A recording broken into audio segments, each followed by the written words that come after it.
Halo semua, perkenalkan nama saya Alfian Chandra. Di video ini saya mau membahas tentang masalah kondisi perekonomian Indonesia untuk memenuhi kebutuhan tugas mata kuliah perekonomian Indonesia di Universitas Mercu Buana. Saya mau membahas tentang konsep dan tujuan kebijakan pemerintah mengenai otonomi daerah dan UMKM sebagai salah satu percepatan pembangunan Indonesia. Topik kedua mau membahas masalah apa saja yang timbul akibat dari otonomi daerah ini dan UMKM, dan kebijakan apa saja yang dilakukan pemerintah pusat guna mengatasi masalah tersebut. Topik ketiga memberikan penjelasan tentang kebijakan fiskal yang dilakukan oleh pemerintah guna mempercepat pembangunan struktural di Indonesia.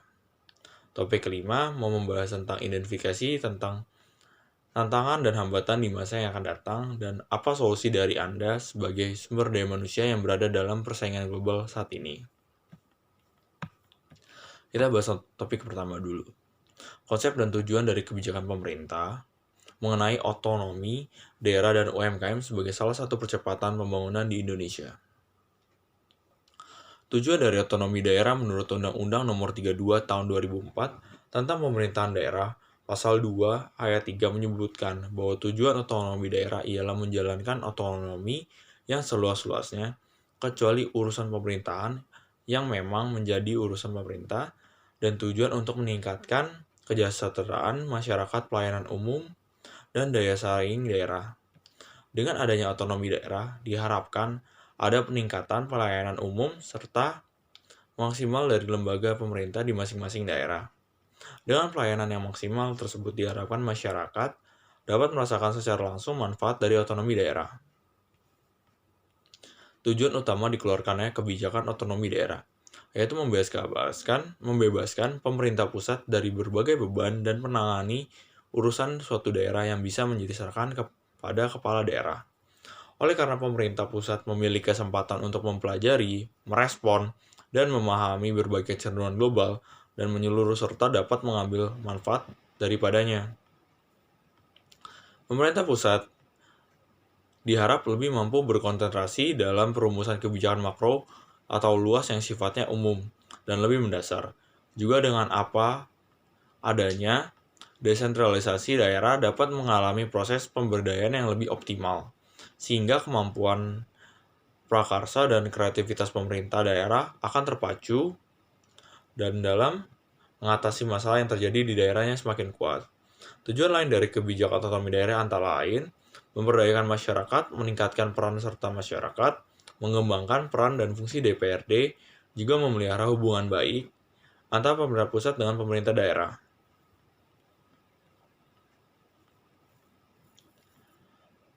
Topik kedua, masalah apa saja yang timbul dari otonomi daerah ini dan UMKM, kebijakan apa yang dilakukan pemerintah pusat guna mengatasi masalah tersebut. Semangat reformasi menghasilkan sebuah sistem penyelenggara pemerintah baru yang disebut otonomi daerah dan membuat strategi pembangunan serta memberdaya daerah.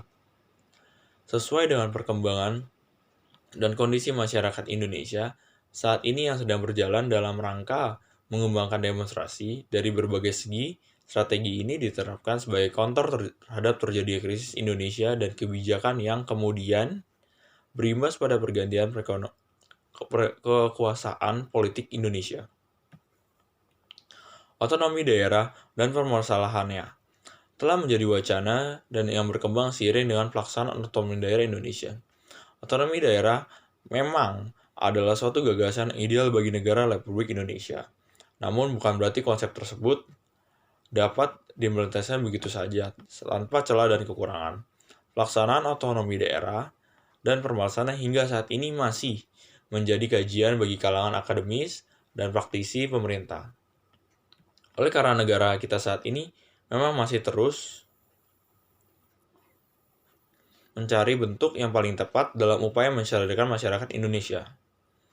Adapun dampak negatif dari otonomi daerah adalah munculnya kesempatan bagi oknum-oknum di tingkat daerah untuk melakukan pelanggaran, munculnya pertentangan antara pemerintah daerah dan pusat, serta timbulnya kesengajaan antara daerah yang mendapatkan pendapatan lebih tinggi dan yang rendah.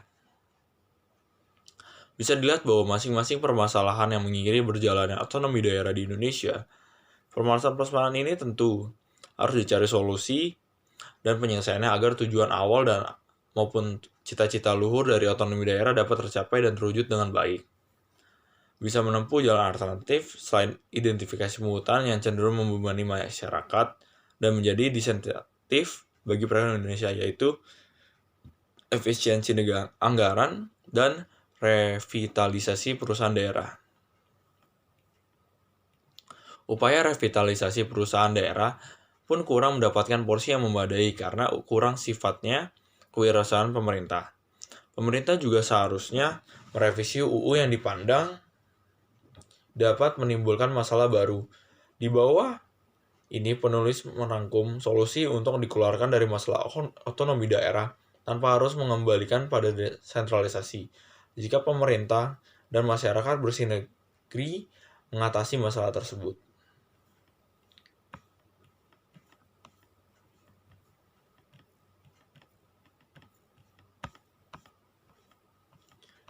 Topik ketiga yang mau saya bahas itu tentang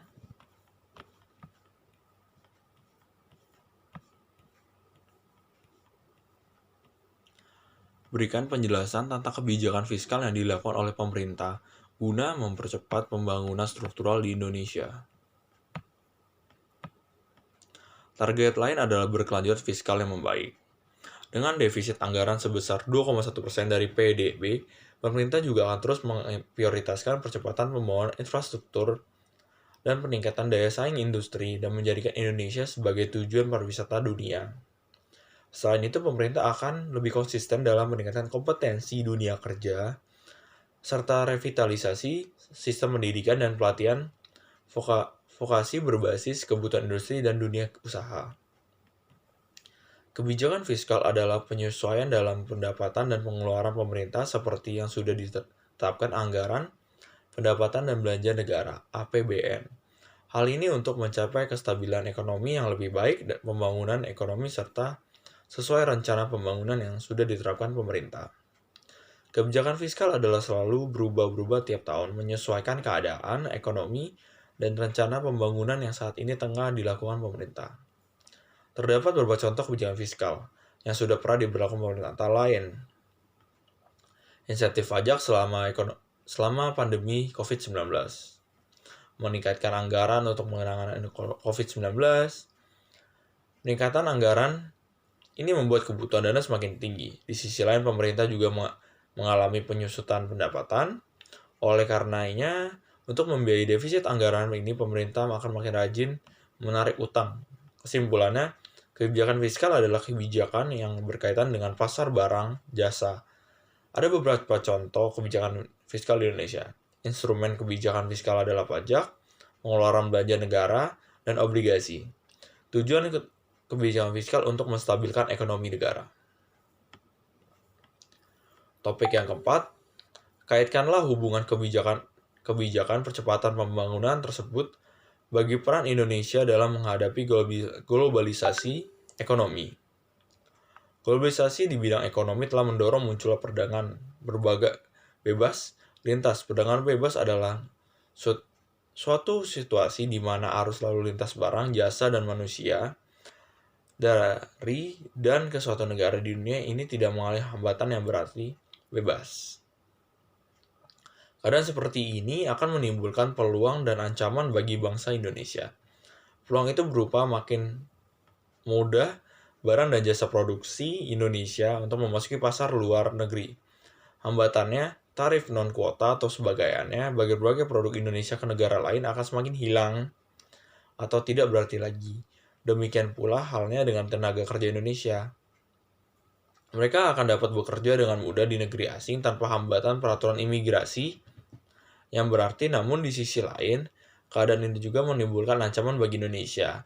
Barang, jasa, dan tenaga kerja asing boleh masuk ke Indonesia dengan tanpa hambatan yang berarti akan menjadi persaingan kualitas barang, jasa, dan tenaga kerja dalam negeri dan luar negeri guna merebut pasar dalam negeri. Oleh karena itu, pemerintah menyusun strategi guna menghadapi tantangan globalisasi, sehingga Indonesia mampu memperkuat posisinya untuk mengambil peluang dan dalam persaingan ekonomi secara global. Tulisan ini mengurai beberapa strategi yang bisa dilakukan Indonesia untuk menghadapi tantangan global di bidang ekonomi. Proses globalisasi yang bergulir diiringi dengan pesatnya kemajuan ilmu pengetahuan dan teknologi (IPTEK), memungkinkan terjadinya perubahan lingkungan strategi yang berdampak luas terhadap eksistensi dan berkelanjutan kehidupan berbangsa dan negara. Dari aspek eksternal, globalisasi menimbulkan pertemuan antara budaya bagi bangsa-bangsa di seluruh dunia, tidak terkecuali Indonesia. Dengan kata lain, globalisasi berdampak pada terjadinya perubahan sosial besar-besaran yang belum tentu semua perubahan itu konkret dengan kemajuan sosial. Peningkatan daya saing ekonomi untuk meningkatkan daya saing. Industrialisasi harus dilakukan dalam segala bidang. Hanya dengan industrialisasi, penerapan teknologi produksi yang lebih baik dan dapat dilakukan. Teknologi produksi adalah syarat utama meningkatkan produktivitas dan nilai tambah. Umumnya, industrialisasi ini dilakukan oleh pemerintah meskipun tidak bisa membawa perubahan secara drastis, tapi penguatan perekonomian bisa meningkatkan ketahanan dan kemandirian ekonomi Indonesia. Ekonomi rakyat umumnya bersifat pada karya. Dengan gelontoran dana yang sama, lapangan kerja yang tercipta lebih besar daripada industri pasar modal. Penguatan dunia usaha rakyat juga akan meningkatkan daya beli yang meningkat. Permintaan barang dan jasa. Permintaan ini jelas akan menjadi pasar potensial bagi investor. Investor akan lebih bergairah untuk menanam modal dan akan mendorong penciptaan lapangan kerja menimbulkan ekonomi yang lebih lanjut. Namun menarik, para modal besar untuk berinvestasi di Indonesia jelas tidak mudah. Ada banyak faktor eksternal dan internal yang harus dibebani. Stabilisasi politik, pungutan liar, penegakan hukum dan infrastruktur, dan masih banyak lainnya.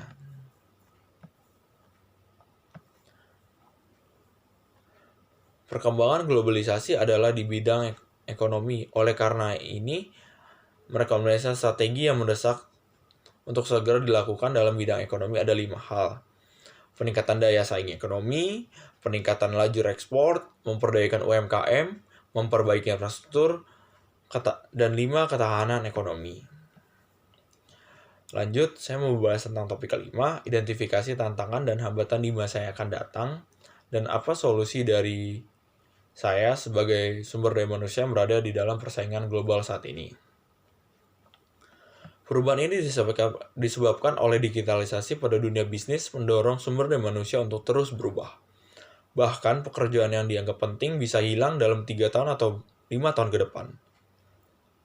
Oleh karena itu, kemampuan berkomunikasi, beradaptasi, dan bekerja dalam tim merupakan komponen penting yang dibutuhkan sumber daya manusia, selain kecerdasan intelektual.